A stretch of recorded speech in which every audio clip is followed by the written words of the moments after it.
primates are now eating all of their food, so they can either adapt to become more toxic or adapt ways to kind of keep their seeds safe as they travel through the digestive tract of the primates, right? Exactly. To spread. So the plants must have been evolving at this time. They are really, really interesting with the angiosperms turned up. They're the flowering plants. These are the interesting ones because we see them suddenly going bananas, literally nuts. That wasn't a pun about bananas. Not bananas. They didn't arrive. Not bananas, not yet. But we see that actually the selection pressure was for these plants to not just... previously, plants had spread pollen through the air, through wind transmission.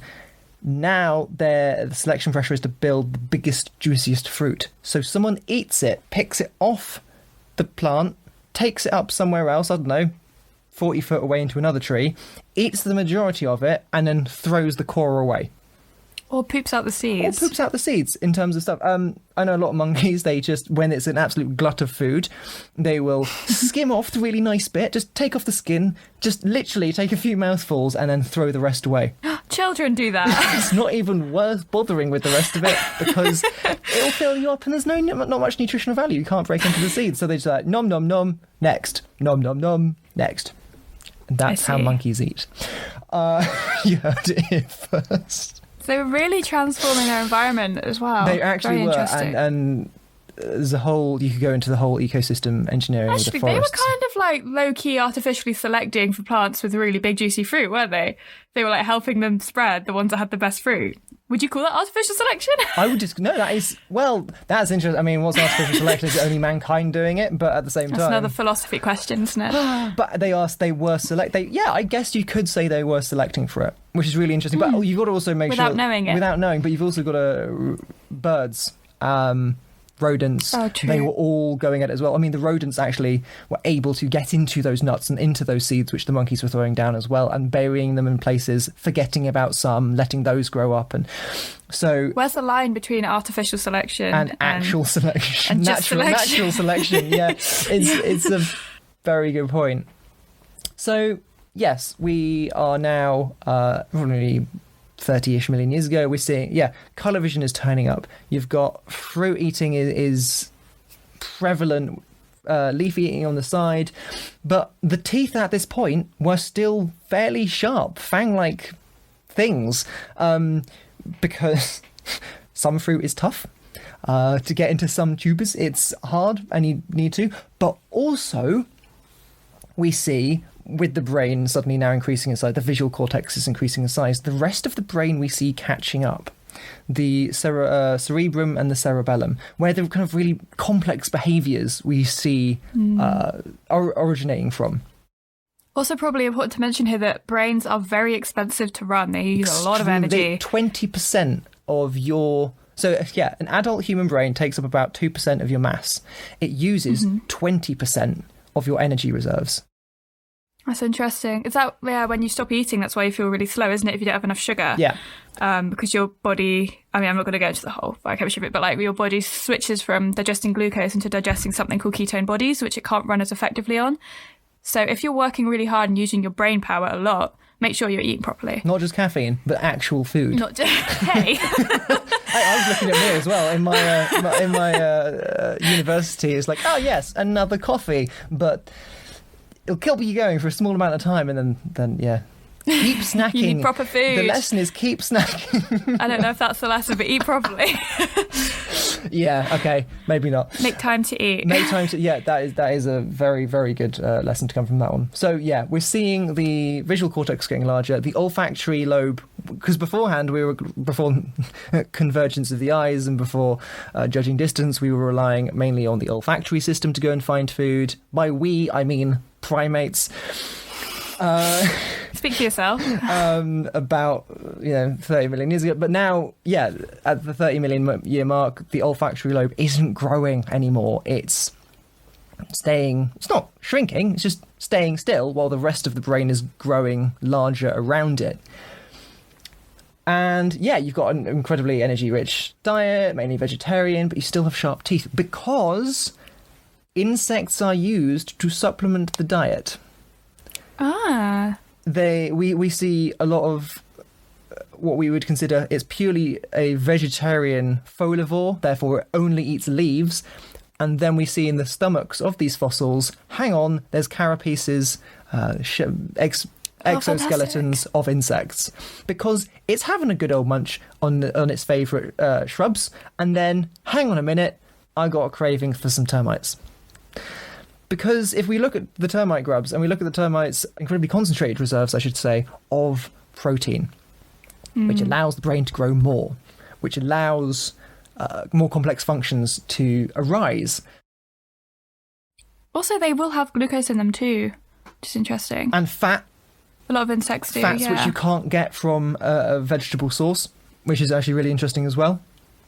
So, yeah, what are we doing with this? Well, jumping from tree to tree, really good visual acuity, colour vision, distance, catching insects. You've got the dexterity in order to pick them off a tree trunk. So you've got that as well. Again, visual cortex expanding. You're finding new ways to try and do this. The cerebellum is increasing in size. The cerebrum is increasing. And so from this point, 20-ish million years ago, with the brain increasing in size and also becoming more folded. If you look at a human brain, there's loads and loads of folds in it. The more folds there are, the more surface area there is for transmission in the brain to take place, therefore the faster the thought process, effectively.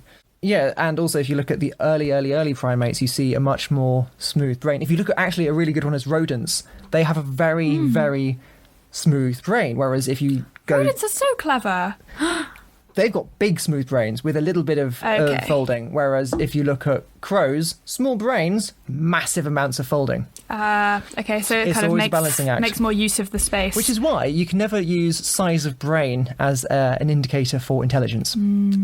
It's quite an interesting... It's a thing I'm very much interested in, brain size and behaviour, but that is for another episode. We'll be here all day otherwise.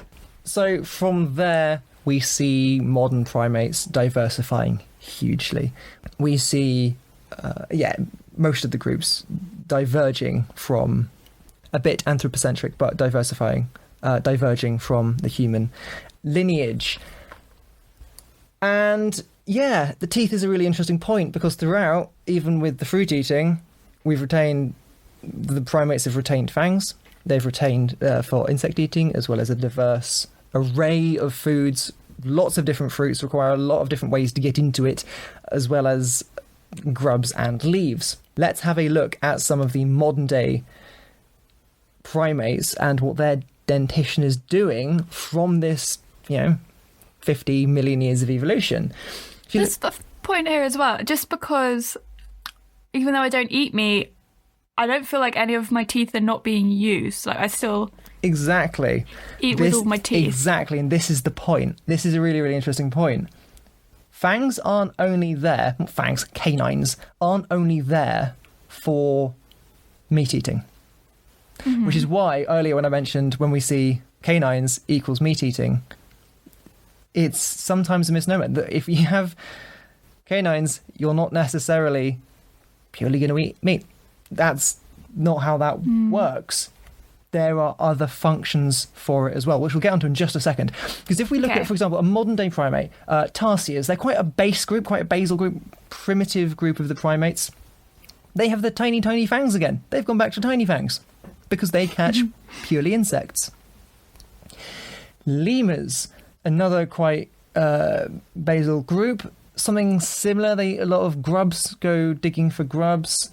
Ring-tailed lemurs, you see them doing that. Love ring-tailed lemurs. Yeah, that's why I brought them up. With a touch of fruit as well, when it suits them. So, it's again, they've got a very omnivorous mix in their diet, but they've primarily got quite sharp teeth. Let's move on to something bigger. The Gelada Baboon. Not really a baboon, different genus, but what's a genus between friends? Oh, why would they name that? Yeah, because they look like it. I don't know. They look like baboons. They're huge, very, very fluffy. They sit on the tops of these cliffs in Ethiopia, and they do this incredible behaviour to communicate with each other, to send each other signals. They flip back the top lip and reveal the biggest fangs I think I've ever seen in my life. These teeth are massive, and they are sharp, and they wander around all day on their butts eating grass. Oh. which is So interesting. fangs now have a different purpose. They have a different purpose. Purpose. Yep, purpose. The reason why it's selectively advantageous to have these fangs is because it's for dominance reasons. It's for communication purposes. It's used for,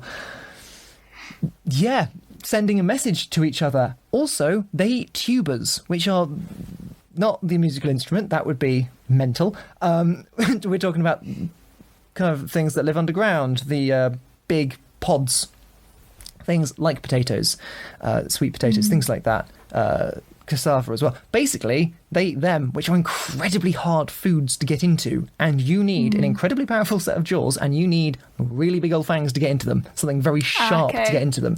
Hence why they got big old fangs, and they're eating tubers. Gorillas, very, very similar, eating roots, bits of wood, lichen, plant matter, big fangs. And not necessarily much of the, no meat on the side at all. Then we look at capuchin monkeys. A capuchin monkey, I think Pirates of the Caribbean. Or Friends. Or Friends. In Pirates of the Caribbean, the one that Captain Barbossa has sitting on his shoulder. But they're fruit munchers. There's only one monkey in Friends, I don't need to. It's Marcel or no one. People who know will know. They're fruit munchers, primarily. They wander around eating really quite a large amount of fruit. They've got smallish fangs, and they've got little molars as well. They have a more omnivorous diet. But they have also been seen to wander into the mangroves of the Amazon basin, find clams and mussels when the tide goes out in the mangrove beds, take them up to the branches, keep hitting them with rocks until they kind of get tired. The literal mussel gets tired from clamping itself closed. It can be there for an hour or so. It just opens itself just a little bit, and then wham, they get inside and eat the mussels. So, yes, mainly fruit. Yes, mainly picking up insects here and there, but they also have a lot of shellfish in their diet, a lot of crabs as well. Like pescatarians. Yeah, exactly. And as we go on, two more examples, chimps and orangutans. Chimps, massive fangs again. For communication purposes, sure. Mainly vegetarians, but they also, on occasion, some of them, the actual Jane Goodall went and saw, they probably once a month go and hunt monkeys. No way. They go and hunt them down, and they go and share around a hunted meal, effectively. So here we see fangs coming into it, the kind of the what we see as the normal purpose for them, meat eating. But they've also got molars at the back of their mouths. They've also got incisors. And then we get orangutans as well, which they probably have the most human-like set of teeth out of the modern-day primates. They have a very strong veggie diet. The males have got larger fangs. There is some sexual dimorphism there for display purposes. And yet, the females, the ones without these fangs, have been seen to be eating meat on 3 separate occasions in the last 20 years. And it's only been females. We don't know if the males do it or not.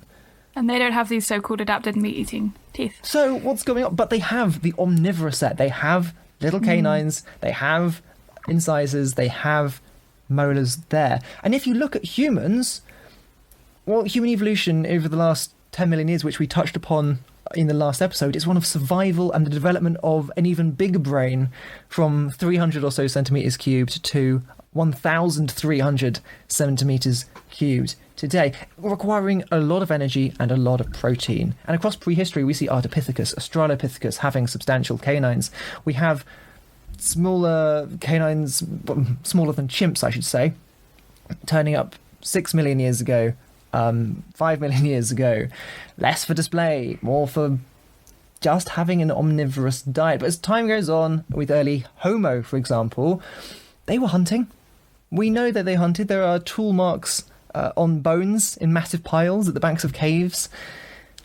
And we know they forage for fruit and veg as well. And they have a dentary much similar to ours for an omnivorous diet. Our brains would undoubtedly not have got to where they are today without a rich source of protein from meat and a large omnivorous diet as well. Yeah, I think the main point in our our brains wouldn't have been able to evolve without having access to the meat. It's more about the access to the calories as well, isn't it? Absolutely. Yeah. But now we don't rely on that.